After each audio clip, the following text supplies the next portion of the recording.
하나님께서 우리에게 주신 말씀은 창세기 47장 13절에서 26절까지의 말씀입니다.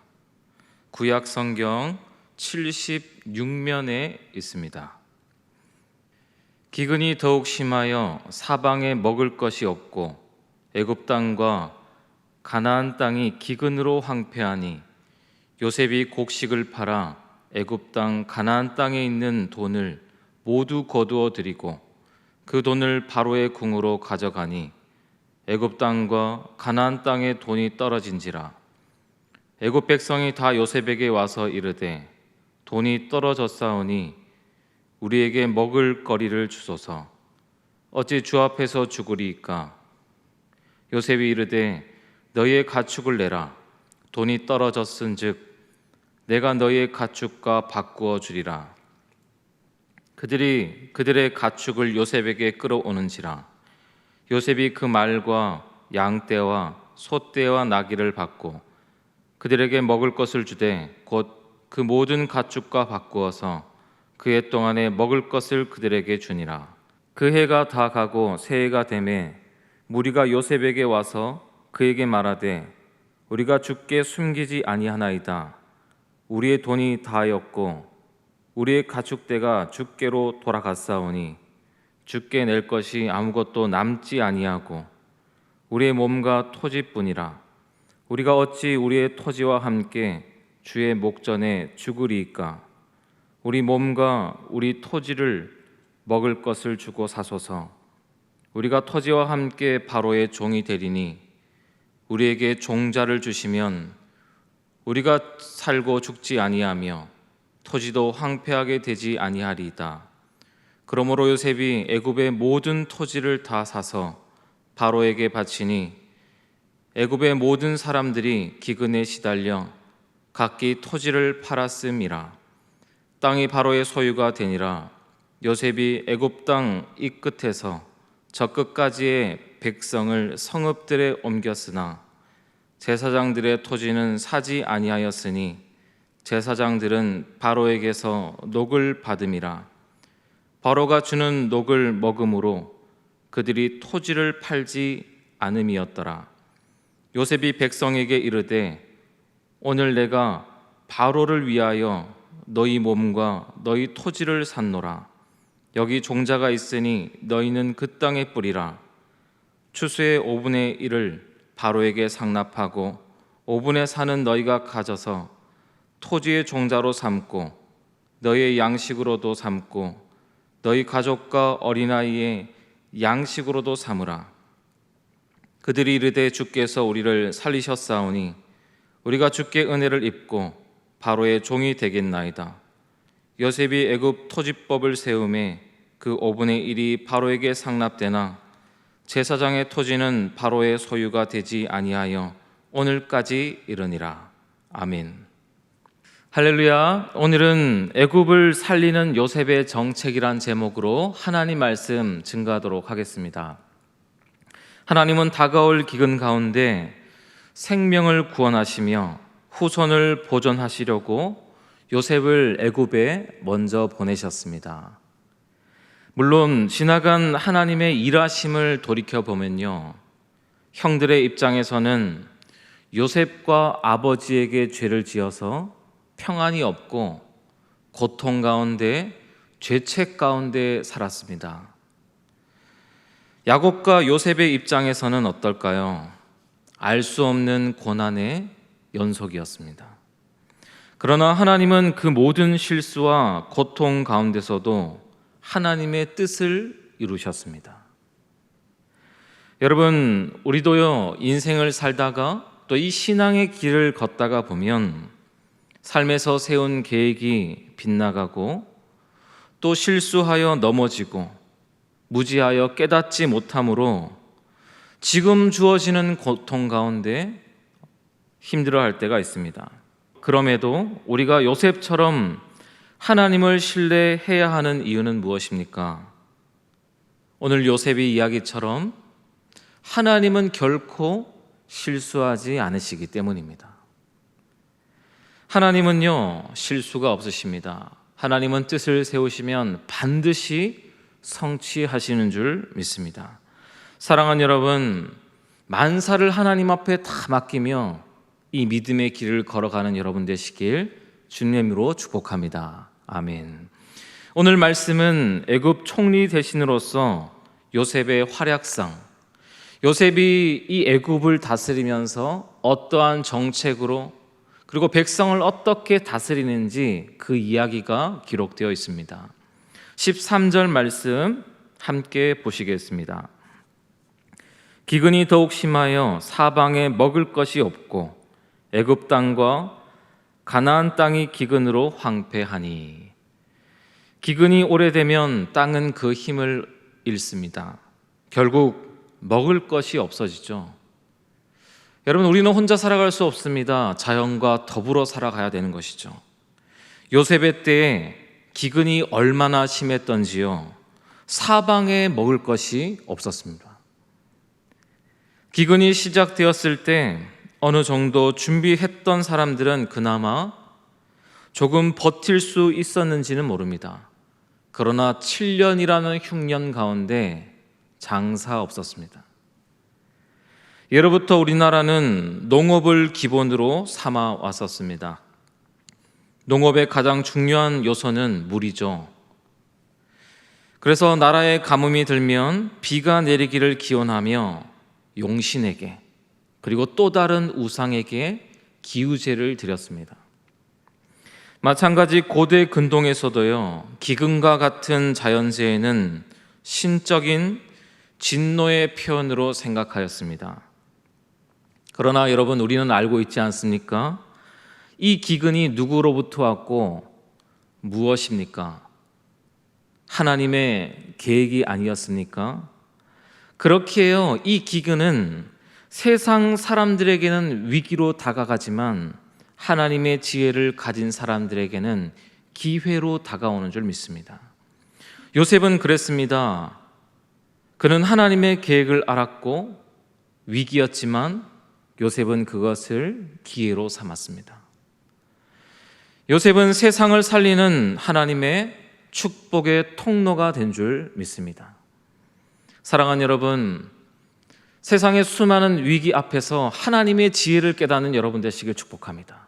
그래서 위기가 아니라 기회로 삼으시고 오늘 요셉처럼 하나님의 정책으로, 하나님의 복으로 세상 사람들에게 복을 나눠주는 복된 인생 되시길 주님의 이름으로 축복합니다. 우리 14절 말씀 보겠습니다. 요셉이 곡식을 팔아 애굽 땅과 가나안 땅에 있는 돈을 모두 거두어 드리고 그 돈을 바로의 궁으로 가져가니. 먼저 요셉은 돈을 받고 곡식을 나누어 줍니다. 말씀에 보면 거두어 드리고 라는 말이 있습니다. 여기서 거두어라고 번역된 라카트는 부스러기 같은 것을 줍거나 짚는 것을 이야기합니다. 요셉은 애굽 땅과 가나안 땅에 있는 백성들의 돈을요, 부스러기라도 놓아버리지 않고 다 거두어 들었다는 이야기입니다. 그러니까 모든 재물을 다 끌어모았다는 이야기죠. 그리고 어떻게 합니까? 거두어 들인 그 돈을 바로의 궁으로 가져갔습니다. 다시 말해 곡식을 판 돈의 모든 소유는 바로가 가져가게 되었습니다. 여러분, 저는 한번 생각해 보게 되었습니다. 우리에게 권력이 있다 한번 생각해 봅시다. 권력이 있습니다. 2인자입니다. 내가 제안한 계획에 모든 수고도 내가 했다면 이거 내가 다 고생해서 벌었는데 그렇게 자신을 주장할 수 있지 않습니까? 그리고 그것 가운데요, 사적인 재산을 취할 수 있지 않겠습니까? 그러나 요셉은 어떻게 했습니까? 언제나 성실했고 공의와 정직한 마음으로 바로를 섬겼습니다. 바로 앞에서뿐만 아니었습니다. 그는 보디발 장군의 집에서도, 감옥에 갇혀 옥살이를 할 때도요, 동일한 마음으로 성실했고 공의와 정직한 마음으로 모든 일을 감당했던 겁니다. 열왕기상 3장 6절 말씀을 보시면 솔로몬은 아버지 다윗이 어떠한 삶을 살았는가 이야기하는 말씀이 있습니다. 열왕기상 3장 6절 말씀 제가 한번 읽어보겠습니다.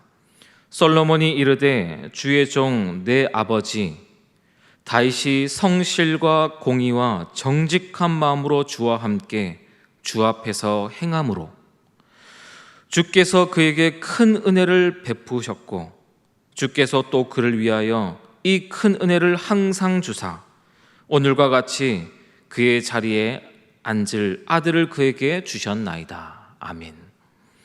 다윗은요, 성실과 공의와 정직한 마음으로 항상 주 앞에서 행하였던 사람이었습니다. 그 마음이 오늘 요셉에게도 있었던 것이죠.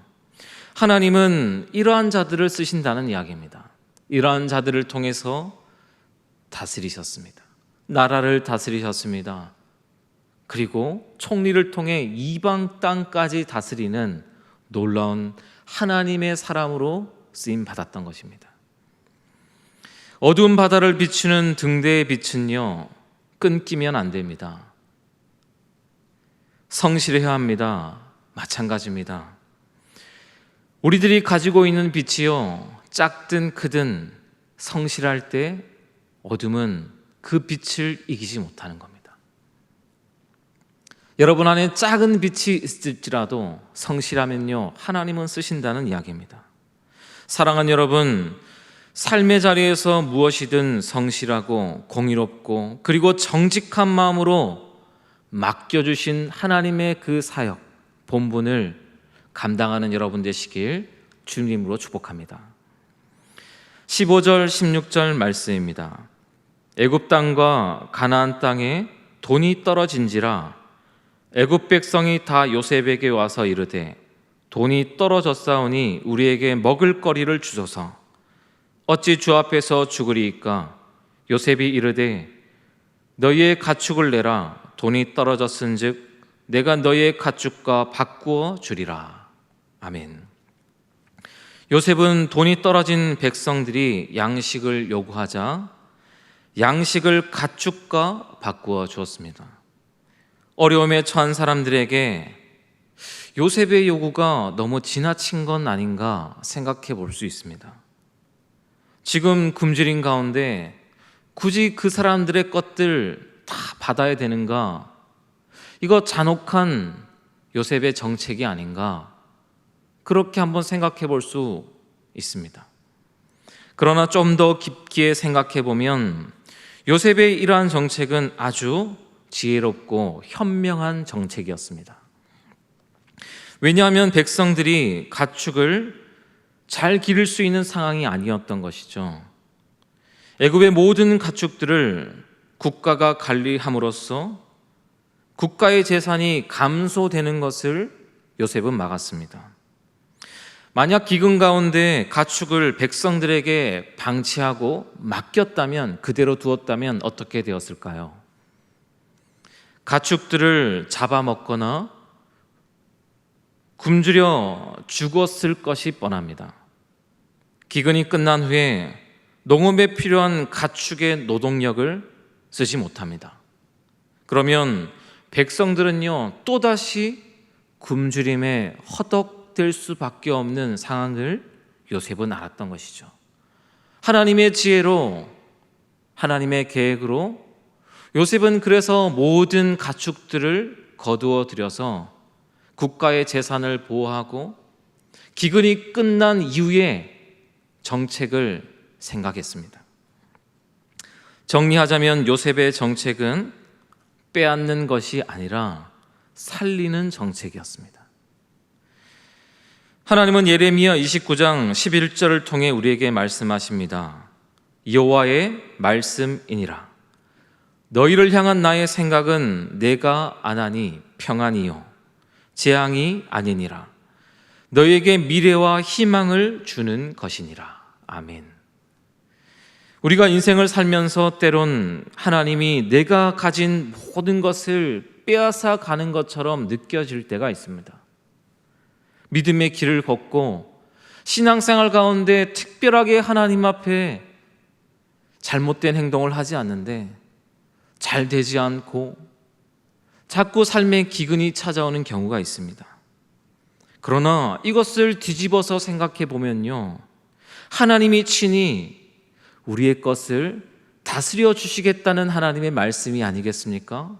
너무나 은혜로운 시간인 겁니다. 우리를 향한 하나님의 생각은요, 평안입니다. 우리를 향한 하나님의 생각은요, 희망을 주신다는 것을 반드시 기억해야 됩니다. 사랑하는 여러분, 코로나19 이 시국 가운데 어려움을 겪고 있는 여러 가지 상황들이 있습니까? 기근이 아닙니다. 하나님의 복이라 생각하시고 어려움이 있을지라도 믿음으로 끝까지 하나님을 신뢰하며 나아가는 여러분 되시길 주님의 이름으로 축복합니다. 18절과 19절 말씀 보겠습니다. 그 해가 다 가고 새 해가 되매 무리가 요셉에게 와서 그에게 말하되 우리가 주께 숨기지 아니하나이다. 우리의 돈이 다하였고 우리의 가축대가 주께로 돌아갔사오니 주께 낼 것이 아무것도 남지 아니하고 우리의 몸과 토지뿐이라. 우리가 어찌 우리의 토지와 함께 주의 목전에 죽으리이까? 우리 몸과 우리 토지를 먹을 것을 주고 사소서. 우리가 토지와 함께 바로의 종이 되리니 우리에게 종자를 주시면 우리가 살고 죽지 아니하며 토지도 황폐하게 되지 아니하리이다. 기근의 마지막 해 굶주림이 가장 심한 때 백성들은 요셉을 찾아와서 우리의 몸과 토지를 먹을 것을 주시고 사달라 간청합니다. 이번에는 요셉이요 먼저 요청하지 않았습니다. 백성들이 와서 요청하였고 간청하였습니다. 남은 것은 기근으로 말라버린 토지와 요셉의 은혜가 아니면 굶어 죽을 수밖에 없는 그들의 몸밖에 없었기 때문이었습니다. 20절, 21절 말씀 보시면 그러므로 요셉이 애굽의 모든 토지를 다 사서 바로에게 바쳤다. 그리고 21절 말씀 보시면 백성을 이 땅 끝에서 저 땅 끝까지 성읍들 가운데 옮겼다. 말씀은 기록하고 있습니다. 요셉은 이렇게 전 영토를 사서 바로에게 바쳤고 모든 백성을 이주시키게 되었습니다. 백성은 이제 귀속된 국가에게 귀속된 소장농이 되었습니다. 어떤 주석가에 의하면 왜 백성을 옮겼는가 이렇게 해석합니다. 요셉이 곡식을 저장하였던 성 근처로 백성들을 이주시켰다. 백성들이 먼 거리를 왔다 갔다 하면 결국에 이동 거리 때문에 불필요한 식량을 사용하게 되지 않겠습니까? 요셉은요 정책을 써서 백성들을 불러 모았고 곡식의 낭비를 막았다는 이야기였습니다. 결과적으로 좋은 정책은 사람을 살리고 나라를 풍성하게 하는 것이죠. 반대로 나쁜 정책은 어떻습니까? 사람과 나라를 병들게 하는 것입니다. 우리는 이 새벽에요 나라에 하나님께서 세워주신 위정자들을 위해서 기도해야 됩니다. 그들이 바른 정치를 하고 바른 법안을 세워갈 수 있도록 우리는 기도로 중보해야 될 줄 믿습니다. 특별히 세상의 기근의 문제의 근원은 무엇입니까? 생명, 그 근원 대신 하나님을 알지 못하는 것에 있지 않습니까? 그렇게 교회는 생명의 떡이신 예수 그리스도를 전함으로 세상으로 하여금 생명을 얻게 하는데 힘써야 할 줄 믿습니다. 19절 말씀해 보시면 백성들은 요셉에게 종자를 달라 부탁합니다. 요셉은요 생명의 종자를 갖고 있었습니다. 이 땅에 세운 교회가 그렇습니다. 우리는요 생명의 종자이신 예수 그리스도를 가지고 있는 교회입니다. 우리가 창고의 문을 닫고 있다면요 세상에 하나님의 구원을 얻을 자 없고 하나님 앞에 나올 자가 없습니다. 우리는 요셉이 창고를 열었던 것처럼 이 교회에 전도의 문을 활짝 열고 나가서 생명의 존재이신 예수 그리스도를 증거할 때 그 복음의 소식을 듣고 모든 사람들이, 세상의 기근으로 메말라가고 있는 생명들이 주님 앞에 풍성한 생명을 얻게 되는 줄 믿습니다. 사랑하는 여러분, 전도하십시오. 기도하십시오. 그래서 하나님의 사명을 감당하는 여러분 되시길 주님으로 축복합니다. 이어지는 23절에서 26절까지의 말씀은 요셉이 애굽 땅에 토지법을 세우는 내용이 등장합니다. 백성에게 종자를 나누어 주고 추수한 것에 5분의 1은 바치고 남은 5분의 4로 양식을 삼게 하였습니다. 백성들은 이 일을 좋게 여기고 25절에 이렇게 고백합니다.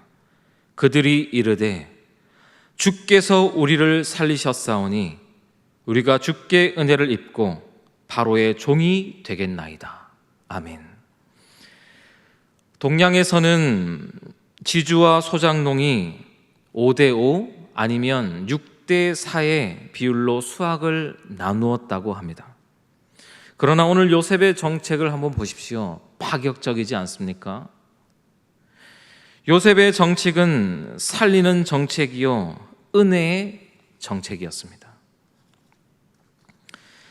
요셉의 정책으로 말미암아 많은 사람들은요 기뻐할 수밖에 없었고 살아나고 은혜를 얻었다 고백할 수밖에 없었습니다. 기근이라는 국가적인 위기 속에 야곱의 족속과 애굽의 바로가 화합하고 바로는 더욱 부강하게 되고 모든 생명이 복을 얻게 되었던, 여러분 그 이유는 무엇입니까?